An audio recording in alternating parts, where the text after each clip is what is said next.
CSS और PMS English के अंदर एक बहुत इंपॉर्टेंट पार्ट है जिसे हम कहते हैं प्रेसे राइटिंग। प्रेसे राइटिंग के अंदर मोस्टली स्टूडेंट फेल हो रहे होते हैं। क्यों फेल हो रहे होते हैं? क्योंकि उन्हें अपने आइडियाज ही डेवलप करना नहीं आते। प्रेसे राइटिंग बिल्कुल भी मुश्किल नहीं है, सिर्फ ये आपकी मेंटल थॉट है, आपको समझने का तरीका आना चाहिए। तो सबसे पहली चीज़ है वो है आपकी रीडिंग से और अंडरस्टैंडिंग स्किल। आपकी रीडिंग किस तरह से है, आपकी रीडिंग और आपकी कंप्रीहेंशन, आप चीज़ों को अंडरस्टैंड कितना कर रहे हो, ये उस चीज़ का टेस्ट है। ये टेस्ट इसलिए लिया जाता है कि आप बेसिकली बाकी चीज़ें तो आप रट्टा लगा के आ सकते हो, लेकिन आपकी जो अंडरस्टैंडिंग लेवल है उसको आप रट्टा नहीं लगा सकते। आपको चीज़ों को अंडरस्टैंड करना आता है या नहीं आता, ये इसलिए प्रेसे राइटिंग आप एग्जाम में दी जाती है। आपको एक पैराग्राफ दिया जाता है, आपने पैराग्राफ को पढ़ना है। पैराग्राफ को पढ़ने के बाद आपने उसको समझना है, समझने के बाद आपने उसको अपने अल्फाज में लिख देना है। इसकी बेस्ट प्रैक्टिस ये है कि जब भी आप कोई अपनी कोई भी सब्जेक्ट पढ़ रहे हो, आप फर्ज कर लें कि आप पढ़ रहे हैं अपना करंट अफेयर पढ़ रहे हो, तो करंट अफेयर का एक टॉपिक आप ले लेते हो, वर्ल्ड अफेयर का कोई टॉपिक ले लें। Great game of super powers के ऊपर कोई रीडिंग कर रहे हो, कोई पैसेज पढ़ रहे हो। जब आप उस पैसेज को पढ़ोगे, उसको पढ़ने के बाद अपने उसको शॉर्ट करके अपने माइंड में एक कंसेप्ट बनाना कि अच्छा इस पूरे जो पेज है, ये जो 20 लाइनें लिखी हुई हैं, इसके अंदर जो है बात क्या हो रही है, टोटल जो बात है आपने उन 20 लाइनों को 5 लाइनों में कन्वर्ट करके बताना है कि ये क्या बात हो रही है। बेसिकली प्रेसे राइटिंग यही है, लेकिन इसको लिखने का एक तरीका होता है, एक समझने का तरीका होता है। क्या है कि आपको पैसेज दिया गया, आपने वो देख के सेम एज इट इज नहीं लिख देना, आपने उसको समराइज करना है अपने माइंड में, उसका एक लॉजिकल फ्लो बनाना है। आपके जो सेंटेंसेस हो वो क्लियर हो, कोहेरेंट हो, करेक्ट हो, उनका जो स्ट्रक्चर है वो बिल्कुल ठीक हो। आपने इसके अंदर आई, वी और यू यानी जिन्हें हम पर्सनल प्रोनाउंस कहते हैं उनको बिल्कुल भी यूज नहीं करना। उसके बाद पैराग्राफ को समझने के बाद उसका टाइटल भी अपने माइंड में बनाना है। किसी भी फ्रेज और सेंटेंस को बार बार रिपीट नहीं करना और ओरिजिनल टेक्स्ट तो बिल्कुल लेना ही नहीं है। पर्सनल स्टेटमेंट्स नहीं देनी।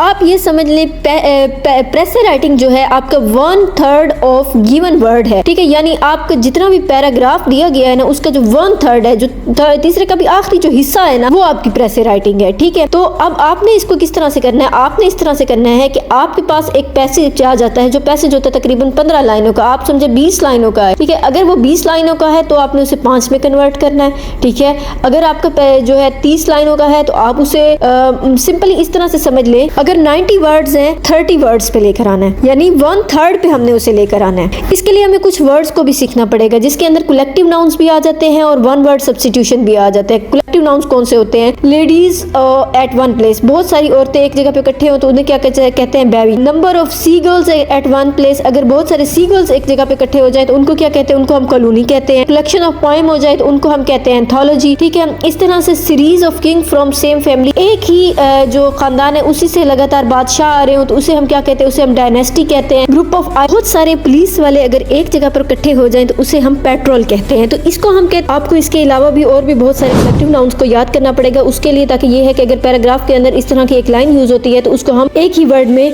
काउंट कर सके। यानी अगर कहीं पे बात हो रही है poet wrote a lot of poems, collection of poem, तो हम उसकी जगह ये लिख दें द पोएट रोट एंथोलॉजी, ठीक है, ताकि वो एक शॉर्ट सेंटेंस में हो जाए, जहाँ पे वर्ड्स हमारे कम हो जाए, क्योंकि हमें वर्ड के काउंट को कम करते जाना है। इसके बाद हम समझते हैं one word substitution. One word substitution भी बिल्कुल इसी तरह से होती है, जिसके अंदर ये होता है कि एक जो टर्म है उसको हम एक ही वर्ड में बयान कर देते हैं। जिस तरह से life history of a person by himself, एक बंदा जो है अपनी जिंदगी की जो हिस्ट्री है, अपनी लाइफ की हिस्ट्री अगर लिखता है तो उसको हम क्या कहते हैं? उसको हम कहते हैं ऑटोबायोग्राफी, ठीक है। उसके बाद है disease that spread by means of germs carried in atmosphere, ऐसी बीमारी जो जर्म्स के जरिए जो है एटमॉस्फेयर के जो जर्म्स की बीमारी होती है और वो एटमॉस्फेयर से होती हुई हम तक आती है, तो उसको क्या कहते हैं? उसको हम इन्फेक्शन कहते हैं। उसके अलावा disease that effect large number of people in an area at same time, एक ही वक्त में एक बीमारी जो है एक ही इलाके में बहुत ज्यादा लोगों को इन्फेक्ट कर रही है तो उसको क्या कहते हैं? उसे हम एपिडेमिक कहते हैं, ठीक है। Disease that globally spread at same time, एक ऐसी बीमारी जो ग्लोबली स्प्रेड हो जाती है सेम टाइम पे, उसे हम क्या कहते हैं? उसे हम पैंडेमिक कहते हैं, जिस तरह से कोविड-19 था। उसके बाद द स्टेट ऑफ बीइंग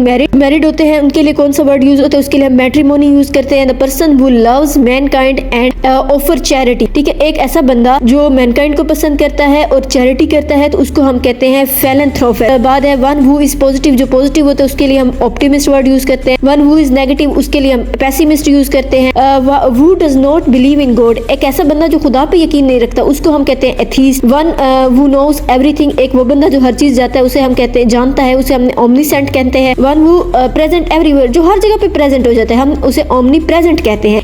वो बंदा लिखना और पढ़ना नहीं जानता, हम उसे इलिटरेट कहते हैं, ठीक है। जो एक वो बंदा है जो रिलीजन के खिलाफ है, उसे हम हेरेटिक कहते हैं। वन हु हेट मैनकाइंड, जो लोगों को पसंद नहीं करता, सोसाइटी को पसंद नहीं करता, उसे हम मिज़ान्थ्रोप कहते हैं। The one who lives at same time, उसे हम कहते हैं कंटेम्परेरी, यानी जब हम इसी वक्त के बारे में बात कर रहे हो, आज के दौर की बात कर रहे हैं, या उस वक्त की बात हो रही है, तो वो बंदा जो अपने वक्त की हिस्ट्री लिख रहा है, कंटेम्परेरी कहते हैं। समझने से ये होगा, या इडियम्स को समझने से, इस तरह के वर्ड्स को समझ, वन वर्ड सब्स्टिट्यूशन को या कलेक्टिव नाउन को समझने से ये होगा कि आपकी जो वोकैबुलरी है उसके अंदर आप वर्ड्स को शॉर्ट से शॉर्ट करते जाएं। एग्जामिनर जो है उसने आपको लेंथी, कम्प्लेक्स और डिफिकल्ट मैसेज दिया है। उसने क्यों दिया है आपको? वो इसीलिए दिया है ना कि ताकि आप उसको ब्रीफ, सिंपल और इजी वे में बता सकें, ताकि एग्जामिनर समझ सके कि आपको उसने जो सवाल दिया आप वो समझ रहे हैं या नहीं समझ रहे, ठीक है। तो प्रेसी राइटिंग बेसिकली इस चीज का नाम है। उसके साथ जरा समझते हैं। मेरे पास अगर ये सेंटेंस आता है, there were dogs, cats, hens, ducks, geese and pigs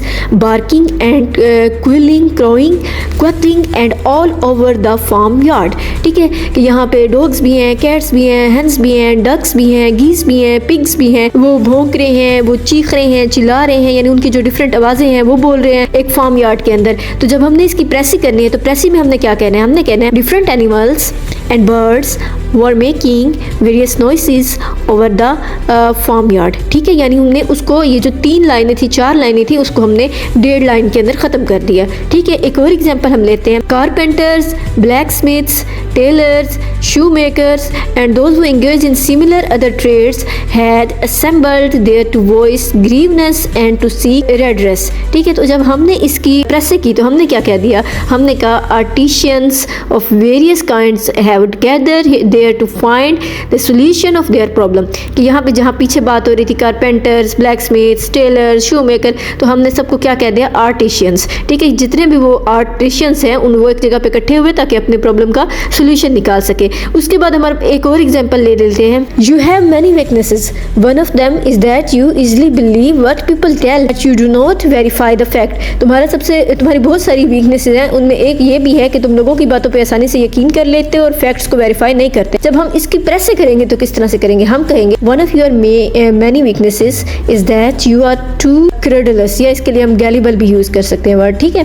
तो ये है कि हमने क्या करना होता है, जो लेंथी सेंटेंसेस हैं उनको क्रक्स निकालना होता है, उनको हमने शॉर्ट से शॉर्ट करते जाना है। ये कहता है कि आपने एक पैराग्राफ को पढ़ना है और उसका क्रक्स निकाल लेना है। क्रक्स कहते हैं उसके अल्फाज का जो निचोड़ है ना, आपने उसको निकाल लेना है। इसके अंदर से अननेसेसरी इंफॉर्मेशन या अननेसेसरी वर्ड्स को बेसिकली निकालते जाना है। आपने इसके आइडियाज को लेना है कि बेसिक इसके अंदर आइडिया क्या है, बेसिक इसके अंदर बात क्या हो रही है। आपके पास एक पैसेज आएगा तो आपने उसको सॉल्व इस तरह से करना है। सबसे पहले जो है आपने कंप्रीहेंड करना है कि बात क्या हो रही है। जो चीज़ें इंपॉर्टेंट नहीं है उसको निकालते जाएं, इंपॉर्टेंट आइडियाज़ को हाईलाइट करते जाएं। अपने पास एक रफ पेज के ऊपर हाईलाइट करें इंपॉर्टेंट आइडियाज़ को, उनको रिव्यू करें, अपने माइंड के अंदर उसका थीम बनाएं, उसका ये देखें कि मेन आइडिया क्या है, किसके बारे में ये बात कर रहा है पैसेज, ठीक है। उसके बाद आप उसको सीक्वेंस दें, ग्रामेटिकली एक रफ ड्राफ्ट बनाएं। रफ ड्राफ्ट बनाने के बाद आपको जब यकीन हो जाए जो मेरा पैसेज है आप बिल्कुल ठीक है, तब जाके आप उसको फाइनलाइज करें। इसके लिए हम एक अपनी एग्जाम्पल के तौर पर हम एक पैसेज ले लेते हैं CSS के पास पेपर से। ये पैसेज 2018 के पेपर के अंदर, ठीक है। पैसेज क्या था? It is the temperate countries of northern Europe that beneficial effect of the cold are most manifest. A cold climate seem to stimulate energy by acting as obstacle. कि जो सर्दी का मौसम होता है उससे क्या है, वो एक रुकावट बन जाता है। In the face of an insuperable obstacle our energies are numbed by disappear. The total absence of obstacles on the other hand leaves no room for the exercise and training of energy, but a struggle against difficulties that we have a fear of hope overcoming calls into active operations all over powers in like manner, while intense cold numbs human energies and hot climate afford little motive for exertion. Moderate cold seems to have a bracing effect on the human race. In a moderately cold climate, man is engaged in an robust but no hopeless struggle, and with the inclemency of weather, he has to build strong houses and procure thick clothes to keep himself warm. To supply fuel for the fires, he must hew down trees and dig coal out of the earth in the open air. Unless he moves quickly, he will suffer pain from the buffing wind. Finally, in order to replenish the expenditure of the bodily tissue caused by the necessary exertion, he has to procure for himself plenty of nourishing food. quite different. It is a lot of man in the tropics, in the neighborhood of the equator. There is a little need of clothes or fire. It is possible with the perfect comfort and no danger to health to pass the livelong days stretched out on the bare ground that little can be obtained without the must exertion from the mountainous earth. We may recognize most the same differences ourselves at different seasons of the year as there is a between human nature in the tropics and the temperature climate. In hot weather we are generally languid and inclined to take life easily, but when the cold season comes we find that we are more inclined to vigorous exertion of our mind and body. यहाँ पे मुझे इस paragraph की ये समझ आई है कि ये पैराग्राफ क्या कहता है। ये पूरा जो पैसेज है ये बात कर रहा है जो सर्दी का मौसम होता है, यूरोप के अंदर जो सर्दी का मौसम होता है ये एक ऑब्स्टिकल बन जाता है। जो हमारी जो एनर्जी है, जो प्रोडक्टिविटी है, काम करने की जो पावर है, उसको ये स्लो डाउन कर देता है। सर्दियों में हमें बहुत सारे प्रॉब्लम फेस करने पड़ते हैं। अगर हम हवा में चल के जाते हैं तो ये जो बॉडी का पेन होता है या और भी बहुत सारे प्रॉब्लम्स फेस करने पड़ते हैं। उसके अलावा जो दूसरे रीजन्स जो है, नेबरिंग जो रीजन्स है, क्वार्टर्स हैं, वहाँ पे इतनी ज़्यादा ज़रूरत नहीं पड़ती हमें गर्म कपड़ों की या फायर, तो वहाँ पे जो है वो जो लाइफ है वो थोड़ी सी ईजी हो जाती है।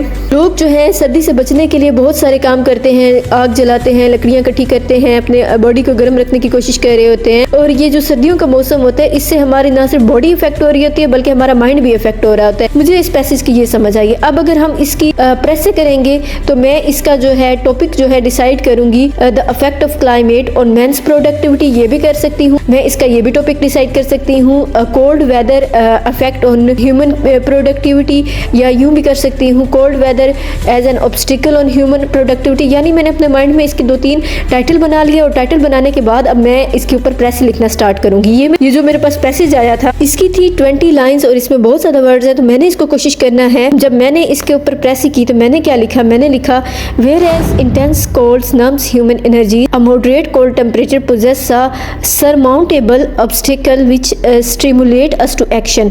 ठीक है कि जहाँ पे जो कोल्ड वेदर होता है वो इंसान की एनर्जी को नंब कर देता है, उस तरह अगर मॉडरेट जो मतलब नॉर्मल वेदर होता है वो हमारी जो एनर्जी होती है उसको स्टिमुलेट करता है ताकि हम काम कर सके। With the hope of overcoming moderate cold man engage in a struggle to keep himself sheltered warm and well fed. कि जिस वक्त जो सर्दी का मौसम आ रहा होता है तो उस वक्त जो इंसान है वो कोशिश कर रहा होता है, स्ट्रगल कर रहा है कि वो कुछ इस तरह से शेल्टर करे हाउसेस को और अपने आप को गर्म रखे और अपने आप खाने का इंतजाम करते हैं। तो अचीव दीज गोल्स को अचीव करने के लिए and survive the harsh weather, और इस हार्श वेदर में सर्वाइव करने के लिए ही has to adopt an active lifestyle. वो एक एक्टिव लाइफस्टाइल को अडॉप्ट करता है। कंट्रीली अगर इसके बरअक्स देखें, man in the tropics can afford a more relaxed lifestyle as he has little need of clothes, fire and shelter. बल्कि जो दूसरे रीजन है अगर हम उनके अंदर देखें जहाँ पे मतलब इतनी ज़्यादा सर्दी नहीं होती, वहाँ जो इंसानों की ज़िंदगी में थोड़ी सी आसान होती है, उन्हें इतने ज़्यादा कपड़ों की, इतने आग की और शेल्टर की ज़रूरत नहीं पड़ती। Food is easier to find in the tropics and much of it's required for survival. जो खाना है वो भी वहाँ पे आराम से मिल जाता है और उनको अपने सर्वाइवल के लिए इतनी ज़्यादा मेहनत नहीं करनी पड़ती थी। Just position can also be observe through changes in the season. इसके अंदर हम ये देख सकते हैं कि ऑब्जर्व कर सकते हैं कि जिस तरह से सीज़न चेंज हो रहा है उस तरह से हमारी जो रिक्वायरमेंट्स है वो भी चेंज हो रही हैं। ठीक है, people living in a particular area are more relax during hot weather. जो लोग जो हैं जो पार्टिकुलर एरियाज़ में रहते हैं वो बहुत ज़्यादा रिलैक्स हैं हॉट वेदर के अंदर, while being more inclined to exert their energies in cold weather.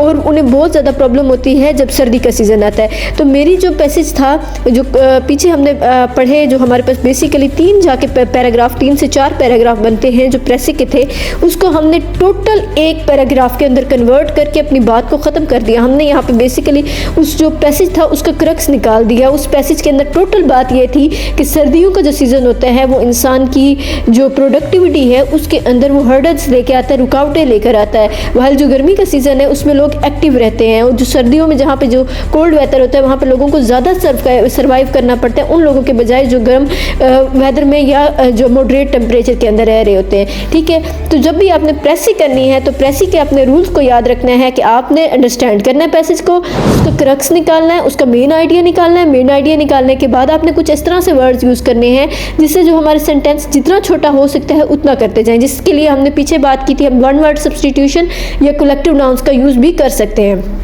Hope so आपको प्रेसी राइटिंग की भी समझ आ गई होगी। अगर आपका किसी किस्म का कोई सवाल हो तो आप कमेंट सेक्शन में हमसे पूछ सकते हैं, या फिर हमारी इंस्टाग्राम आईडी bboster92 पर मैसेज करके भी पूछ सकते हैं। बहुत शुक्रिया।